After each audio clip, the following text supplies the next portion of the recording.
Hello students, कैसे हैं आप? आई होप सब बहुत बढ़िया होंगे। बच्चों, आज की इस क्लास के अंदर चैप्टर को आगे बढ़ाते हुए हम लोग कैश बुक से आगे चल करके पढ़ेंगे पेटी कैश बुक। क्या है ये पेटी कैश बुक? बच्चों, यूं मानिए कि अगर मैं एक कैश बुक मेंटेन करता हूं और उस कैश बुक के अंदर सारे के सारे आने वाले एक्सपेंसेस या इनकमिंग्स ऑफ कैश रिकॉर्ड करता हूं, तो ये एक ह्यूज और बल्क डाटा हो जाएगा। यानी कि मैंने बड़े बड़े खर्चे, परचेजेस तो रिकॉर्ड किए ही, साथ ही छोटे छोटे खर्चे भी उसके अंदर, चाय कॉफी के, ऑफिस एक्सपेंसेस, ऐसे छोटे छोटे खर्चे भी, क्लीनर की जो क्या नाम है हमारी वेजेस थी, उनकी जो अमाउंट थे उसको भी रिकॉर्ड करना शुरू कर दिया। तो ऐसे छोटे बड़े एक्सपेंसेस को या इनकमिंग्स को रिकॉर्ड करते करते मेरा कैश बुक बहुत बड़ा हो जाता है। इसी सिचुएशन को ओवरकम करने के लिए मैं क्या करता हूं, अपना एक पेटी कैशियर अपॉइंट करता हूं और उसको एक अमाउंट दे देता हूं महीने की शुरुआत में, वीक के शुरुआत में, जैसा भी जरूरी हो। और फिर इसके बाद में वो कैशियर जो है एक पेटी कैश बुक को मेंटेन करता है। वो लिखता है कि क्या हेड कैशियर से उसको अमाउंट रिसीव हुआ था, क्या उसने खर्च किया था और कितना अमाउंट उसके पास में at the end of that particular period रह गया है। तो पेटी कैश बुक का मतलब क्या है? पेटी कैश बुक का मतलब है एक ऐसे छोटे छोटे खर्चों का ब्यौरा रखना जो कि रोजमर्रा की जिंदगी में बार बार होते हैं। भाई मान लीजिए आप कुछ स्टॉक परचेज करते हैं, तो स्टॉक आप परचेज करते हैं महीने में एक बार या 15 दिनों में एक बार। लेकिन अगर आप कोई चाय और कॉफी का खर्चा करते हैं तो दिन भर में ये खर्चे बहुत बार होते हैं। इसी के लिए हम क्या बनाते हैं, एक पेटी कैश बुक बनाते हैं, ताकि हमारा जो डाटा है वो बहुत ह्यूज ना हो जाए। और जब ये पेटी कैश बुक बनाई जाती है तो ये बनाई जाती है पेटी कैशियर के थ्रू। तो आइए इस चीज को पढ़ते हैं, पेटी कैश बुक। ठीक है जी, पेटी कैश बुक का पेटी का क्या मतलब है? छोटे खर्चे, छोटी छोटी। ठीक है जी, यानी कि पेटी का मतलब होता है कुछ भी छोटा, छोटी कैश बुक। ठीक है, अब इसको क्या लिखा गया है? An estimate is made of amount required for पेटी एक्सपेंसेस। यानी कि पेटी एक्सपेंसेस, छोटे छोटे खर्चों के लिए हम एक एस्टिमेट लगाते हैं कि हमारे को कितने की अमाउंट रिक्वायरमेंट है इस वीक में, इस मंथ में, पेटी expenses for a particular period. एक पर्टिकुलर पीरियड क्या हो सकता है? कुछ भी हो सकता है, से 1 वीक और 1 मंथ, कुछ भी हो सकता है। ठीक है जी, तो पेटी कैश बुक का मतलब क्या है? पेटी कैश बुक का मतलब एक ऐसा एस्टिमेट लगाना, एक ऐसा एस्टिमेट लगाना जिसके के अंदर हम अपने पेटी एक्सपेंसेस को निकाल सकें, जिसके के अंदर हम एक पेटी एक्सपेंसेस को अलग से रिकॉर्ड कर सकें। अच्छा, आगे देखिएगा क्या लिखा हुआ है। The amount so transfer to petty cashier in the beginning of the period is known as impressed money। यानी कि impressed money का मतलब क्या है? impressed money का मतलब वो है कि मैं एक हेड कैशियर हूं, मान लीजिए मैं एक हेड कैशियर हूं, मैंने हेड कैशियर ने अपने जो पेटी कैशियर थे कुछ उसको अमाउंट दे दिए। यानी कि ऑर्गेनाइजेशन ने मुझे 1 लाख रुपया, मैं कैशियर हूं, मेरे पास 1 लाख है, अब मैंने अपने पेटी कैशियर को 10,000 रुपए दे दिए। मैंने कहा भाई आप इस छुटपुट खर्चों को रिकॉर्ड करते रहना, आप इन अमाउंट्स के अंदर छुटपुट खर्चों को रिकॉर्ड करते रहना। तो 10,000 रुपए मैंने फर्दर अपने एक सबॉर्डिनेट को दे दिए और वो सबॉर्डिनेट उससे छोटे मोटे खर्चे करेगा। तो इस अमाउंट को क्या कहा जाएगा? जो शुरुआत में मेरे द्वारा मेरे सबॉर्डिनेट को दिया गया था, वो सबॉर्डिनेट कौन था? वो था मेरा पेटी कैशियर। ठीक है जी, तो वो पेटी कैशियर को जो मैंने अमाउंट दिया था, that particular amount is known as imprest money. अच्छा जी, ये तो हुई पेटी कैश बुक। अब पेटी कैश बुक के ना 2 टाइप्स होते हैं बच्चों, एक तो सिंपल पेटी कैश बुक और एक एनालिटिकल पेटी कैश बुक। जैसा कि हमें नाम से ही पता लग रहा है, सिंपल पेटी कैश बुक के अंदर नॉर्मली हमारे पास में अमाउंट रिसीव्ड और अमाउंट पेड के 2 कॉलम्स होंगे। ठीक है जी, ये कैसे बनाते हैं अभी थोड़ी देर में हम सीखेंगे। और एनालिटिकल पेटी कैश बुक के अंदर हम कुछ एनालाइज कर सकें, इसका डेप्थ में हमारे पास में ब्यौरा होता है, इसका डेप्थ में हमारे पास में डाटा होता है। तो अपनी क्लास को स्टार्ट करते हुए आगे बढ़ाते हुए चैप्टर को हम लोग देखते हैं कि किस तरीके से हम दोनों ही तरीके की पेटी कैश बुक्स बनाते हैं। तो स्टूडेंट्स आइए सिंपल पेटी कैश बुक की प्रैक्टिकल अप्रोच समझने के लिए हम लोग इसके फॉर्मेट को सबसे पहले समझते हैं। देखिएगा यहां पे आप लोगों के लिए फॉर्मेट बनाया गया है। ये फॉर्मेट जो है अकाउंट फॉर्म में नहीं बनता, यानी कि अकाउंट के अंदर जैसे हम डेबिट और क्रेडिट लिखते हैं यहां पे भी डेबिट और क्रेडिट होता है, लेकिन इसका सिस्टम थोड़ा सा अलग है। इसके जो हमारे पर्टिकुलर्स हैं, जो हमारा लिखने का तरीका है वो थोड़ा सा अलग है।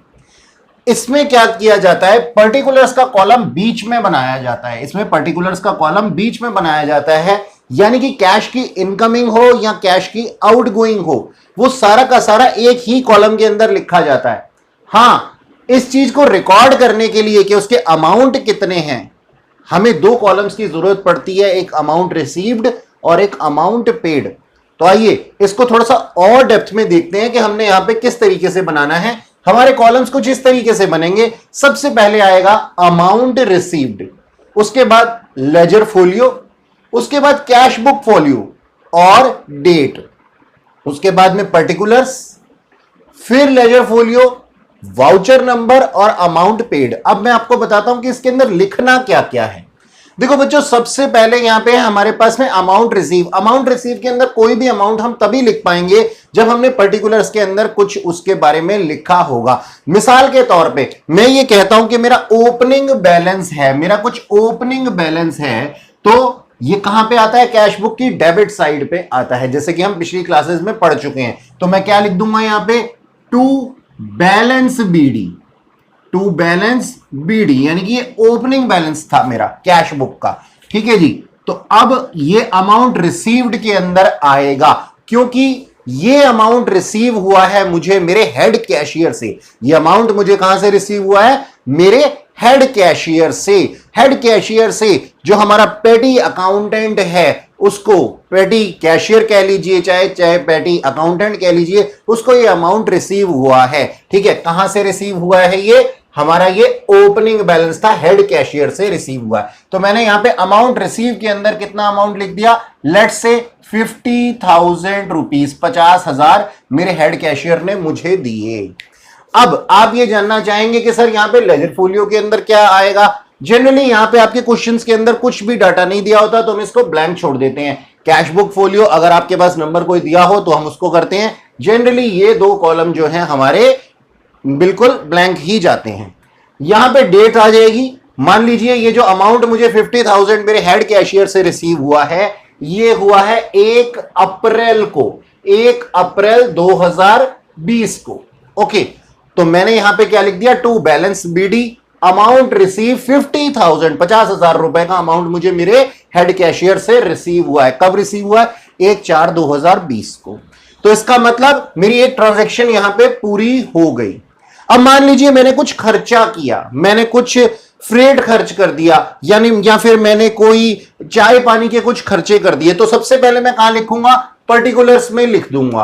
पर्टिकुलर्स में मैं लिख देता हूं टू पोस्टेज, टू पोस्टेज। मान लीजिए मैंने कुछ पोस्टेज का खर्चा किया था, इसकी डेट मैं लिखूंगा, इसकी डेट मैं लिख देता हूं 2/4/2020, यानी कि 2 अप्रैल 2020 को मैंने पोस्टेज का कुछ खर्चा किया। तो अब सोच करके देखो, ये पोस्टेज का अमाउंट खर्च हुआ है, ये पोस्टेज का अमाउंट खर्च हुआ है, तो अमाउंट रिसीव के अंदर तो कुछ नहीं आने वाला, अमाउंट रिसीव के अंदर तो कुछ नहीं आने वाला, तो मैं इसको डैश लगा दूंगा।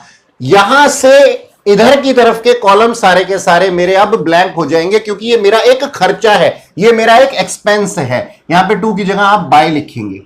वैसे टू और बाय जो है वो खत्म हो चुका है, लेकिन बावजूद इसके हम क्या करते हैं, अगर खर्चे का साइड है तो हम क्या लिखते हैं, इसको बाय लिखते हैं। तो यहां आप क्या लिख देंगे, बाय पोस्टेज, क्योंकि ये क्रेडिट साइड की आइटम है। तो मैंने यहां पे क्या लिख दिया जी, पोस्टेज के लिए मैं खर्चा कर रहा हूं। कितना खर्चा कर दिया मैंने, लेट्स से मैंने 200 रुपीज खर्च किए हैं, तो मैंने अमाउंट पेड के अंदर 200 रुपए लिख दिया, अमाउंट पेड के अंदर 200 रुपए लिख दिया। लेजर फोलियो हमारा अगेन खाली है। वाउचर नंबर अगर क्वेश्चन में कोई गिवन होगा कि ये ट्रांजैक्शन का ये वाउचर नंबर था जिससे कि ये ट्रांजैक्शन सपोर्ट होती है, तो हम वो यहां पे लिख देंगे। अगर नहीं दिया हुआ तो इसको भी हम क्या ब्लैंक छोड़ देंगे।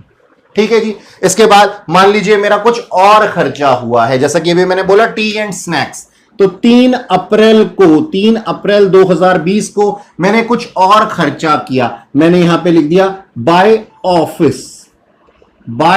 Office expenses. अब टी स्नैक्स वगैरह को मैं उसके नाम से तो नहीं लिखूंगा, मैंने ऑफिस एक्सपेंसेस के अंदर लिख दिया कि छोटे मोटे कोई खर्चे थे। ठीक है, और वाउचर नंबर में मैंने डैश डाल दिया क्योंकि मेरे पास में, अभी मैं आपको समझा रहा हूं केवल। और यहां पे फिर मेरा 300 रुपए मैंने उसका एक इमेजिनरी अमाउंट ले लिया।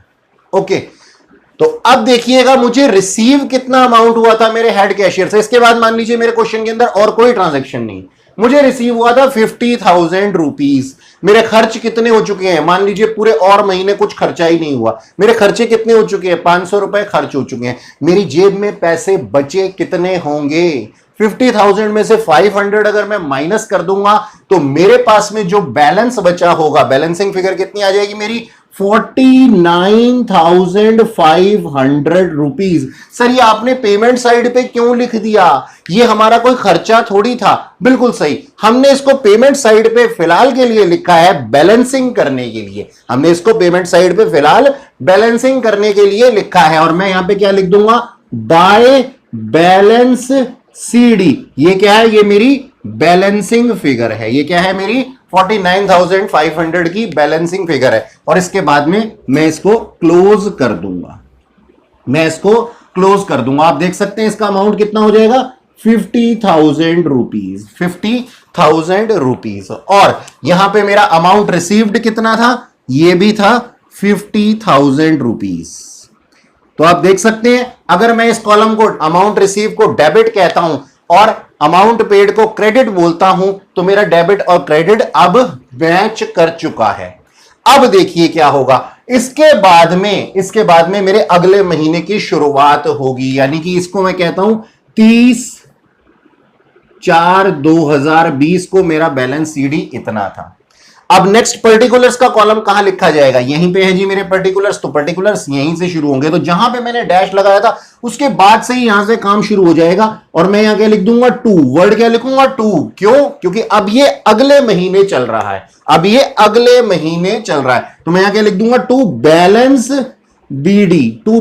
बीडी। और डेट क्या डाल दूंगा, 1 मई 2020। अमाउंट कितना है, 49,500। लेकिन अब मैं इसको पेमेंट साइड पे नहीं लिखूंगा, इसको मैं अमाउंट रिसीव्ड साइड पे लिख दूंगा। क्या लिखूंगा, 49,500 रुपीज। यानी कि अब मैं ये मानता हूं कि मेरे पास पैसे कितने पड़े हैं, 49,500 पड़े हैं 1 मई को। इसके बाद में क्या होगा, इसके बाद फिर से मैं आगे के लिए अगले महीने के लिए अपना अकाउंट मेंटेन करता रहूंगा। ठीक है जी। आइए अब एक क्वेश्चन प्रैक्टिस कर लेते हैं। देखिएगा question, from the following information write up a simple petty cash book for first week of April 2019। ठीक है जी, लिखा है 1 अप्रैल 2019 को रिसीव्ड फ्रॉम, अमाउंट रिसीव्ड का मतलब क्या है यहां पे, amount receive from chief cashier for petty cash 4,000 रुपए। तो ये क्या है, ये मेरी कैश की इनकमिंग है, पैटी अकाउंटेंट के पास या पैटी कैशियर के पास में ये पैसा आया है। ठीक है जी, तो इसको मैं क्या कह दूंगा, मैं कह दूंगा टू बैलेंस बीडी।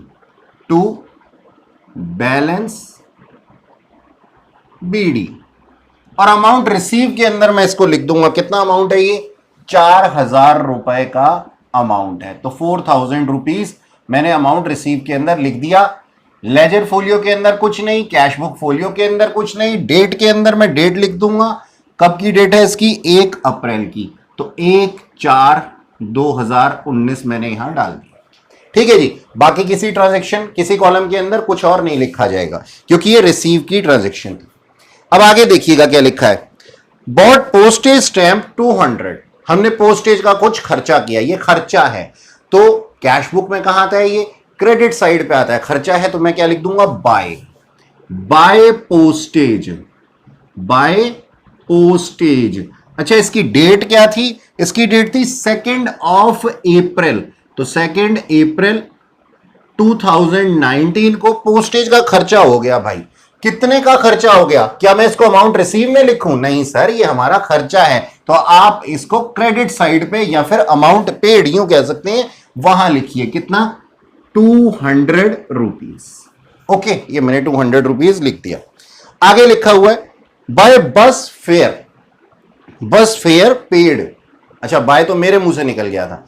हमने बस का कुछ फ्रेट पे किया है, ठीक है जी। तो अब ये हमारा खर्चा है, तो इसको मैं क्या लिख दूंगा? बाय फ्रेट के नाम से। बाय फ्रेट के नाम से, ठीक है जी। इसकी डेट क्या थी? 3/4/2019। और खर्चा है तो अमाउंट पेड के अंदर मैं कितने लिख देता हूं? 120 रुपए, 120 रुपीज मैंने इसको यहां पे लिख दिया। Purchase stationery for office use. कुछ छुटमुट हमारी स्टेशनरी परचेज की गई होगी, तो इसको भी मैं खर्चा मानता हूं, तो इसलिए मैं इसको बाय में लिखूंगा। क्या लिखा मैंने इसको? By office expenses. By office expenses. इसकी डेट क्या थी? इसकी डेट थी बच्चों 5th, नहीं इसकी डेट थी 5th, हाँ जी 5 अप्रैल 2019। और इसका जो अमाउंट था वो था 1000 रुपए, 1000 रुपीज, 1000।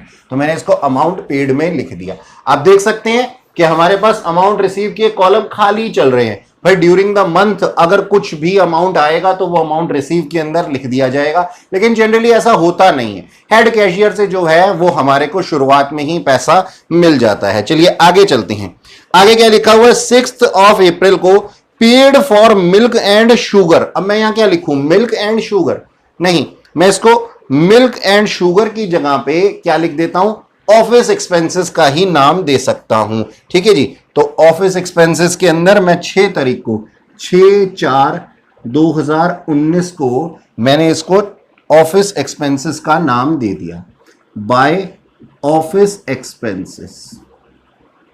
अगर आपको इन दोनों में कंफ्यूजन होती है तो आप इसको स्टेशनरी एक्सपेंसेस भी बोल सकते हैं। आप इसको यहां से हटा करके स्टेशनरी एक्सपेंसेस भी लिख सकते हैं, ठीक है जी। तो ये दोनों अलग अलग दिखेंगे, अब आपको कोई कंफ्यूजन नहीं होगी। इसका अमाउंट कितना है? इसका अमाउंट है जी 600 रुपीज, 600 रुपए, 600 रुपए, ठीक है जी। इसके बाद में लिखा हुआ है paid to window cleaner. Window cleaner को मैंने कुछ अमाउंट पे किया है, ठीक है। अब इसको यहां पे किस तरीके से लिखूंगा? इसको मैं मिसलेनियस के नाम से लिख दूंगा, बाय मिसलेनियस एक्सपेंसेस। क्योंकि विंडो क्लीनर लिखना हमारी कैश बुक के अंदर अच्छा नहीं लगेगा, पेटी कैश बुक के अंदर। और इसकी जो डेट थी वो थी 7 अप्रैल 2019, और जिसका कि अमाउंट था ₹80, ठीक है जी, ₹80। अच्छा, अब यहां पे हम क्या देख सकते हैं? 4000 रुपए मैंने रिसीव किए थे और ये सारे के सारे मैंने खर्चे कर दिए थे। बैलेंस बीडी में अमाउंट पेड के सामने मैं डैश का साइन लगा देता हूं। ओके, हमने 4000 में से ये सब खर्चे किए, ठीक है। तो अब अगर मैं देखता हूं तो यहां पे कितना है? ये 120 प्लस 80 200, 200 और 600 800, 800 और 200 1000, 1000 और 1000 2000। तो 4000 में से करीब 2000 हम खर्च कर चुके हैं। तो बैलेंस सीडी मेरा कितना आ जाएगा? मेरा बैलेंस सीडी मैं क्या लिखूंगा? By balance CD. ये मेरी बैलेंसिंग फिगर है।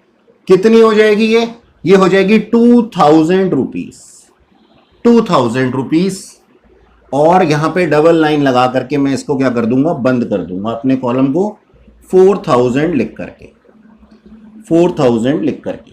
ओके, और इधर भी अमाउंट रिसीव के अंदर भी मैं इसको कॉलम को बंद कर दूंगा डबल लाइन लगा करके। डबल लाइन लगाने का मतलब क्या है कि ये ट्रांजैक्शन जो पूरे महीने की थी ना, ये हमारी पूरी हो चुकी है।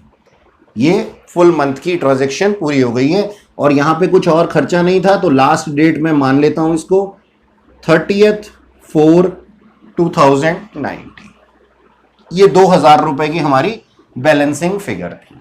तो हमें सिर्फ यही देखना है पेटी कैश बुक के अंदर, ये हमारी सिंपल पेटी कैश बुक है, ठीक है जी। इसके अंदर हमें देखना कि क्या है कि हमारे को क्या अमाउंट रिसीव हुआ है और कितना हमने ड्यूरिंग द मंथ खर्चा किया है। यहां पे आपको देखने में ऐसा लग रहा होगा कि बहुत से कॉलम हैं, लेकिन आप चेक करेंगे तो यहां पे हमारा सिर्फ डेट, पर्टिकुलर्स और अमाउंट रिसीव और अमाउंट पेड ही सिर्फ यही कॉलम है जो एक्टिव कॉलम है। बाकी सारे डंप कॉलम हैं, ये आपको सिर्फ बनाने हैं। एग्जाम के अंदर अगर वाउचर नंबर दिया होगा तो आप इसको लिखेंगे, अदरवाइज आप इसको नहीं लिखेंगे।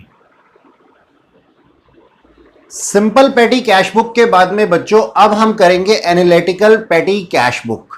ये एनालिटिकल पेटी कैश बुक किस तरीके से बनाई जाती है और क्या डिफरेंसेस हैं सिंपल पेटी कैश बुक और एनालिटिकल पेटी कैश बुक के अंदर, ये हमें इस पॉइंट के अंदर देखना है।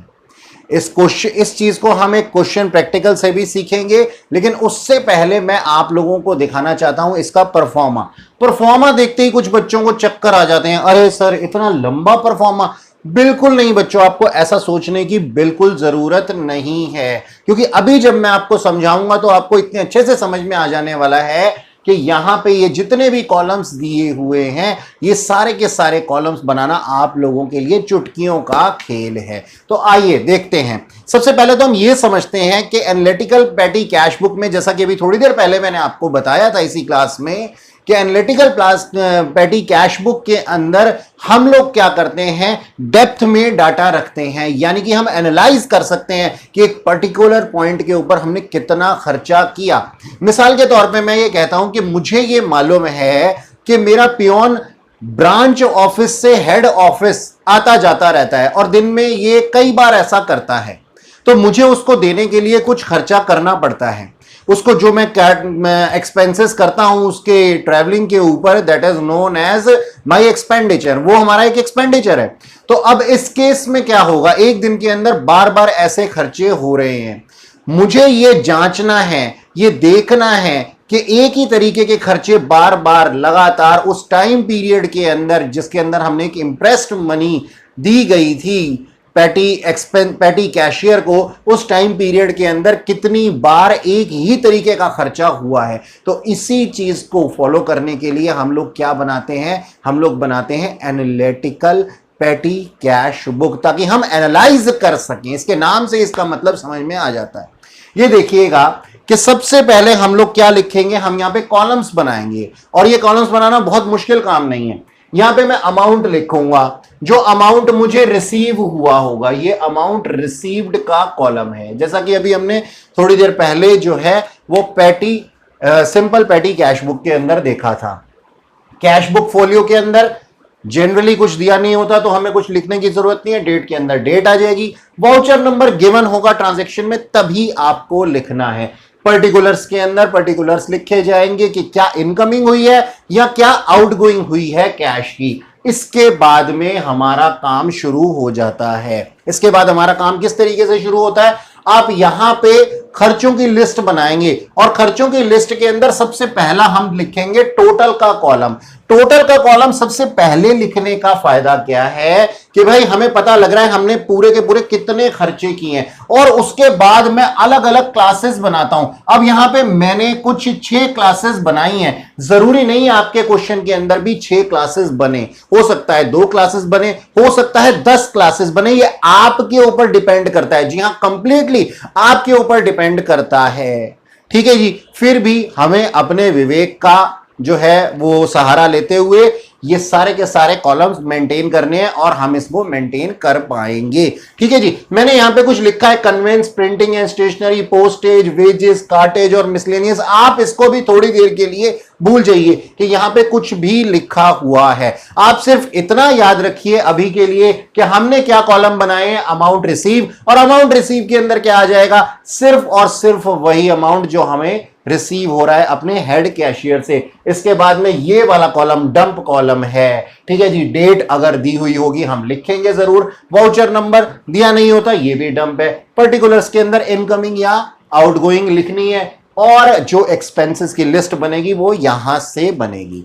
अब इस चीज को समझने के लिए कि हम कैसे काम करते हैं, इन कॉलम्स को कैसे बनाते हैं, इन चीजों को समझने के लिए हमें क्वेश्चन को देखते हैं। देखिएगा बच्चों, क्वेश्चन आपके पास में दिया हुआ है, लिखा है पैटी कैश। सबसे ऊपर लिखिएगा, सबसे ऊपर देखिएगा, यहां पे कुछ लिखा हुआ है, record the following transaction in petty cash book with stable column, the book is kept on impress system, amount of interest being 4000 rupees. 4000 रुपए का इंटरेस्ट हमारे पास में पड़ा ही रहेगा, यानी कि 4000 रुपए की हमारी पास में अमाउंट दिखाई देंगे। अब यहां पे 1 अप्रैल को कुछ अमाउंट दिया हुआ है, क्या लिखा हुआ है? अभी इन कॉलम्स के बारे में आप कुछ मत सोचिए, जो मैं पढ़ा रहा हूं केवल उसी पे ध्यान दीजिए, ठीक है। तो यहां पे क्या लिखा हुआ है?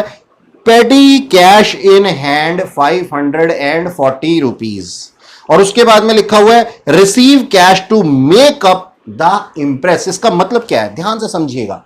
यहां लिखा यह हुआ है कि हमारे पास में 540 रुपए ओपनिंग बैलेंस है, ठीक है जी, ओपनिंग बैलेंस है मेरे पास में 540 रुपए। मेरे को इंप्रेस कितने का बनाना है? 4000 रुपए का बनाना है, यानी कि 4000 रुपए का अगर मुझे इंप्रेस बनाना है और 540 ऑलरेडी मेरी जेब के अंदर पड़े हुए हैं, 540 रुपए ऑलरेडी मेरी जेब के अंदर पड़े हुए हैं, तो रिमेनिंग कितने अमाउंट की मुझे रिक्वायरमेंट है ये ही मुझे केवल देखना पड़ेगा, और उतना ही मेरा हेड कैशियर मुझे ट्रांसफर करेगा। तो यहां पे हम इसको किस तरीके से स्टार्ट करेंगे क्वेश्चन को? क्वेश्चन के अंदर हम क्या लिख देंगे? हम लिख देंगे डेट 1 अप्रैल, ठीक है जी। पर्टिकुलर के अंदर मैं क्या लिख दूंगा?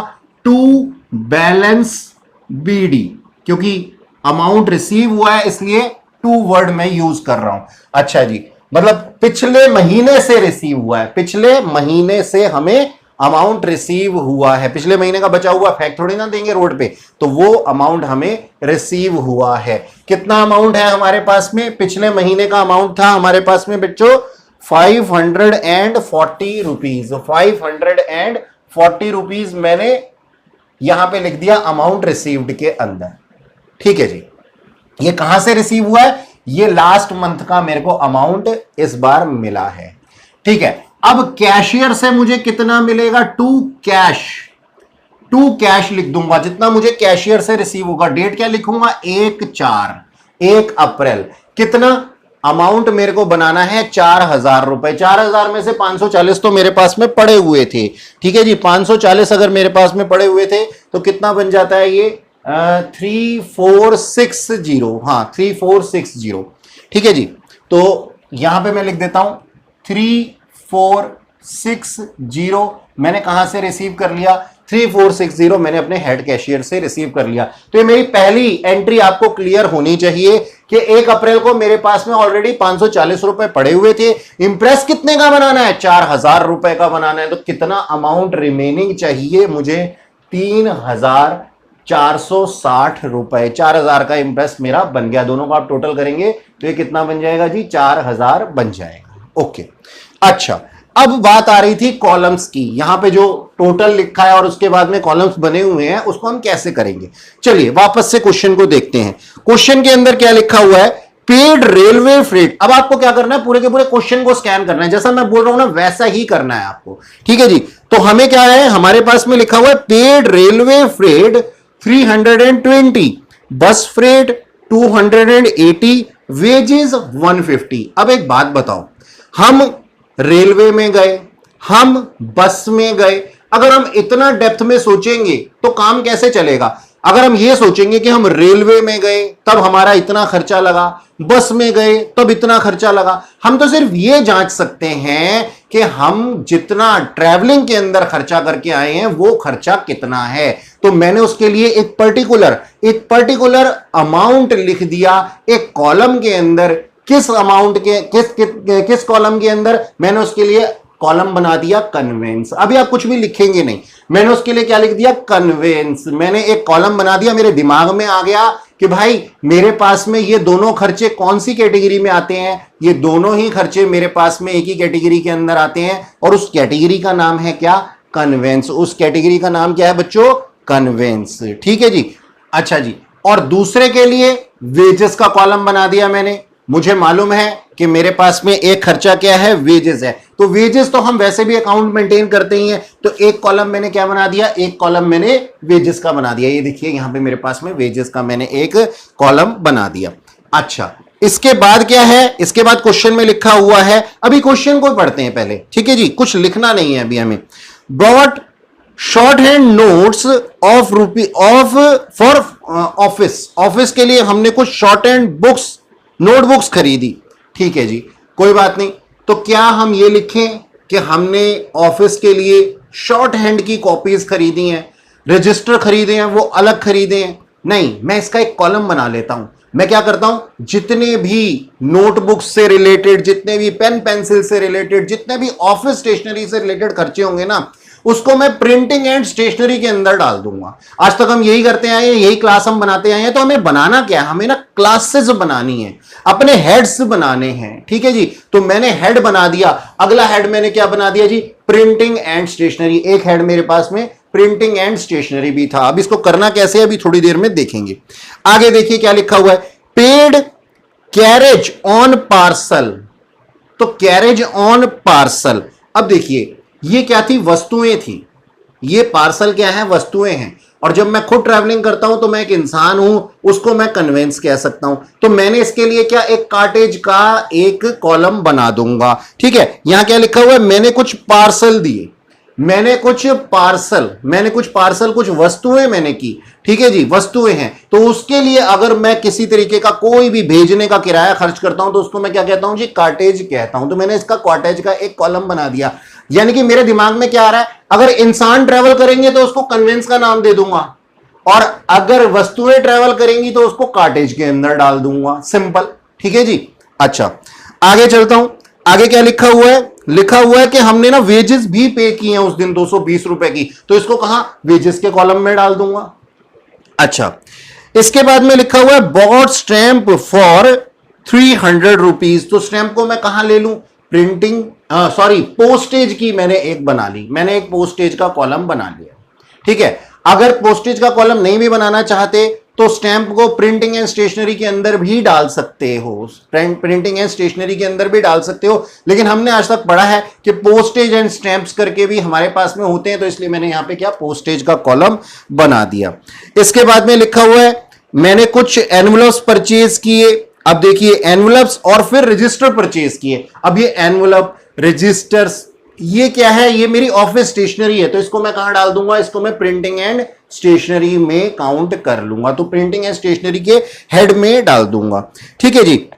उसके बाद में 12 अप्रैल, 13 अप्रैल, 15 अप्रैल, जैसे भी पॉइंट्स आएंगे हम क्या करेंगे, इनको कैटेगराइज करते जाएंगे। और एक बात याद रखना, जैसे जिसका कोई नहीं होता उसका भगवान होता है ना, तो उसी तरीके से जब हमारे पास में कोई ऐसी ट्रांजैक्शन होगी, जैसे कि हमने क्लीनर को कोई अमाउंट पे कर दिया, या कोई चैरिटी कर दी हमने, या फिर कुछ ऐसा ही काम कर दिया, तो उसको हम कहां डाल देंगे, मिसलेनियस में डाल देंगे। यानी कि लास्ट में एक कॉलम किसका बना देना आप लोग, मिसलेनियस का कॉलम एक और बना देना, एक मिसलेनियस का कॉलम जरूर बना देना, ठीक है जी। तो इस तरीके से सारे के सारे ये कॉलम्स हमारे बन जाएंगे। टोटल के अंदर हम अमाउंट लिखेंगे और बाकी सारी उसकी हेडिंग्स के अंदर लिख देंगे जो भी हमारे पास में खर्चे थे, ठीक है जी। चलो अब इस चीज को हम लोग फॉलो करते हैं, ठीक है। लिखते हैं, सबसे पहली एंट्री हमारी हो चुकी है। अब हम क्या लिखेंगे जी, पेड रेलवे फ्रेट 320 रुपीज और बस का फ्रेट हमने 280 पे किया था। तो ये टोटल कितना हो रहा है जी,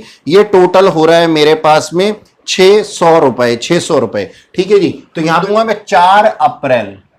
4 अप्रैल को बाय वर्ड यूज करूंगा। अब मैं बाय क्यों, क्योंकि ये पेमेंट हो रही है जी, ये अमाउंट जब इनकमिंग होगी तो 2 लिखेंगे, वरना मैं बाय लिखूंगा। बाय में क्या लिख दूंगा मैं, 320 रुपए और 280 रुपए, 320 और 280 कितना बनता है, 600 रुपए बनता है। अच्छा, और इसको मैं क्या बोलता हूं, बाय कन्वेंस, बाय कन्वेंस 600 रुपए, 600 रुपीज, और कन्वेंस के अंदर भी मैंने लिख दिया 600 रुपए, और बाकी सब के अंदर डैश डाल दिया।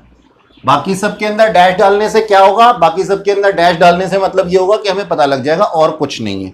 अच्छा जी, वेजेस मैंने पे की थी 150 रुपीज, तो मैं यहां क्या लिख दूंगा, by wages, by wages 150 rupees total में भी लिख दिया। और अब वेजेस के कैटेगरी में चलेंगे, 150 रुपीज वहां पे भी लिख देंगे, और बाकी सब कॉलम्स के अंदर क्या, डैश डाल देंगे, और इसकी डेट डाल देंगे हम क्या, 4 अप्रैल 4th ऑफ अप्रैल को ही हमने वेजेस पे की थी।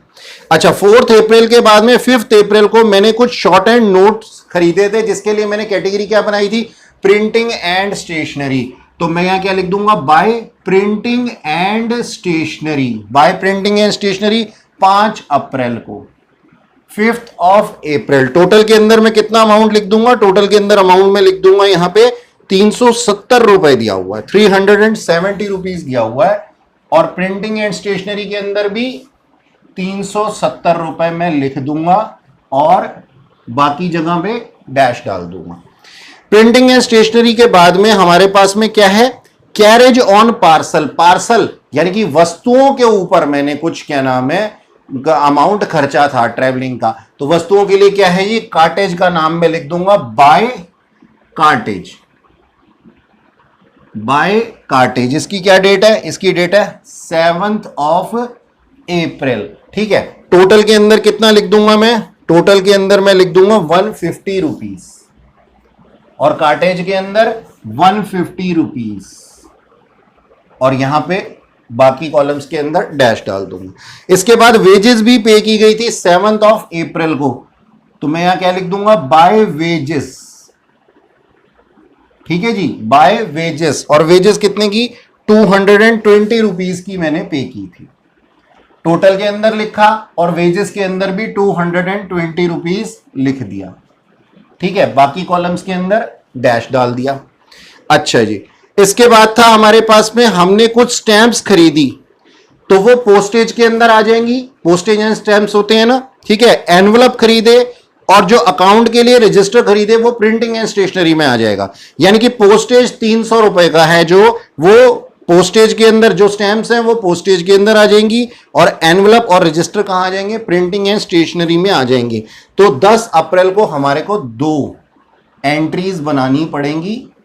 ठीक है, एक तो किसका खर्चा हुआ है, एक खर्चा हुआ है हमारा पोस्टेज का, तो ये मैं पोस्टेज लिख दूंगा। स्टैंप्स है ना 300 रुपए का, टोटल अमाउंट कितना 300 रुपए का, 300 रुपीज का, और पोस्टेज के अंदर मैंने कितना लिख दिया, 300 लिख दिया। ठीक इसी तरीके से मेरे पास में कुछ अकाउंट रजिस्टर और एनवलप में दोनों को मर्ज कर देता हूं। ये कितना है 850 रुपीज का, और ये कहां आएंगे, प्रिंटिंग एंड स्टेशनरी के अंदर आएंगे। 850 रुपीज यहां पे प्रिंटिंग एंड स्टेशनरी के अंदर, और बाकी सभी कॉलम के अंदर हम डैश लगा देंगे ताकि फर्दर हमारी कोई गलती ना हो। देख रहे हैं जी, आपको ऐसे ही बनाना है, आपको बिल्कुल नीट एंड क्लीन। अच्छा, इसके बाद में है पेड रिपेयर्स 200 रुपीज। अब इसके लिए चाहें तो हम एक अलग से कॉलम बना सकते हैं रिपेयर एंड रिन्यूअल का, लेकिन मैं इसको मिसलेनियस के अंदर ही डाल रहा हूं। ऑफिस पियोन को भी हमने कुछ पैसे दिए, कुछ चाय वगैरह पीने के लिए दिए होंगे या फिर किसी और काम के लिए दिए होंगे, तो इसको भी हमें मिसलेनियस के अंदर डाल दूंगा। तो दोनों को मैं मर्ज कर दूंगा, 350 रुपीज आ जाएगा। 12 अप्रैल की है ये एंट्री, 12 अप्रैल के अंदर बाय मिसलेनियस के नाम से मैं इसको लिखूंगा।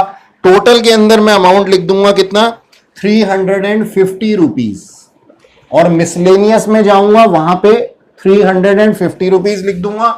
ये बड़े बड़े डैश डाल दूंगा बाकी सारे कॉलम्स के अंदर।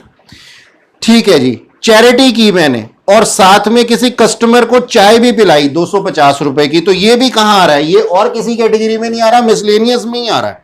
ठीक है जी, तो यहां पे चैरिटी और साथ में कस्टमर की चाय कॉफी का खर्चा कितना था, टोटल मिलाकर के 350 रुपए था, तो 350 रुपए मैं यहां पे भी लिख दूंगा। सर क्या हम इसको मर्ज नहीं कर सकते थे, नहीं बेटा, दोनों की जो डेट है ना वो अलग अलग है। ये पहले वाले मिसलेनियस की और अगले वाले मिसलेनियस की जो डेट है ना वो अलग अलग है, इसलिए आप इसको मर्ज मत कर देना। 350 350, ठीक है, ओके, और बाकी सारे कॉलम्स के ऊपर डैश। अच्छा, अब नीचे लिखा हुआ है इसके बाद सबसे लास्ट में पेड वेजेस 160, और फिर लिखा हुआ है reward to servant. Reward to servant तो मैं मिसलेनियस के अंदर डाल दूंगा और वेजेस को वेजेस के अंदर डाल दूंगा 160। तो 160 मैंने यहां पे भी लिख दिया और टोटल में भी लिख दिया 160, और यहां क्या लिख दिया, बाय वेजेस। इसकी डेट कितनी थी? इसकी डेट थी 15 अप्रैल। 15 अप्रैल को एक और मिसलेनियस की भी एंट्री है बाय मिसलेनियस के नाम से, ठीक है। और टोटल के अंदर इसका अमाउंट आ जाएगा 100 रुपीज, और मिसलेनियस के अंदर भी अमाउंट कितना आ जाएगा जी? 100 रुपीज। बाकी सबको हमें डैश लगा देना। अब लास्ट में आपको करना क्या है? लास्ट में आपको सिर्फ और सिर्फ इतना करना है कि जो टोटल का कॉलम हमारे को दिया हुआ है इसको हमें, अब 100 रुपीज तक भी आपको विजिबल हो रहा है पूरा का पूरा, ठीक है जी, 100 रुपीज तक भी विजिबल हो रहा है। हमें करना क्या है? ये जो टोटल का कॉलम है ना, इसको कैलकुलेट करना है, यहां पे टोटलिंग करनी है हमें, यहां पे हमें टोटलिंग करनी है, ये टोटल अमाउंट देखना है। और क्या करना है? ये जो अमाउंट रिसीव है ना, इसका टोटल करना है। अमाउंट रिसीव का टोटल कितना आ जाएगा? 4000 रुपीज आ जाएगा। अमाउंट रिसीव का टोटल 4000 है। और यहां पे जो पेमेंट्स का अमाउंट है ना, टोटल वाले का ये हमें टोटल देखना है कि कितना हो गया। अब 4000 में से ये सारे अमाउंट माइनस करके हम यहां क्या लिख देंगे लास्ट में? By balance CD. By balance CD का मतलब क्या है कि भाई इतना अमाउंट हमारे पास शेष बचा हुआ है, रिमेनिंग अमाउंट हमारा ये है, जिसको कि हम अगले महीने का या अगले साल का क्या मान सकते हैं? ओपनिंग कैश भी मान सकते हैं। तो यहां पे क्या आ जाएगा? सिर्फ by balance CD, balancing figure 4000 में से ये सब अमाउंट आप टोटल वाले माइनस करेंगे और क्या लिख देंगे? By balance CD, balancing figure, ठीक है जी। और उसके बाद में अपने अकाउंट को क्लोज कर देंगे। उसके बाद आप अपने अकाउंट को क्लोज कर देंगे और फिर उसके बाद में नेक्स्ट मंथ का अकाउंट बनना शुरू हो जाएगा, जो कि आगे आने वाले क्वेश्चंस की ट्रांजैक्शंस के हिसाब से होगा। यानी कि इस क्वेश्चन में अगर कुछ आगे दिया होता तो, लेकिन हम इस क्वेश्चन को यहीं खत्म कर रहे हैं। क्यों? क्योंकि इसके आगे ट्रांजैक्शंस ही नहीं दी हुई। ठीक है बच्चों, तो आप लोगों के लिए आज के लिए इतना ही। आई होप आपने इस सेशन के अंदर काफी कुछ सीखा होगा। आने वाली क्लासेस में आपसे फिर मुलाकात होगी। Till then keep learning. Bye bye.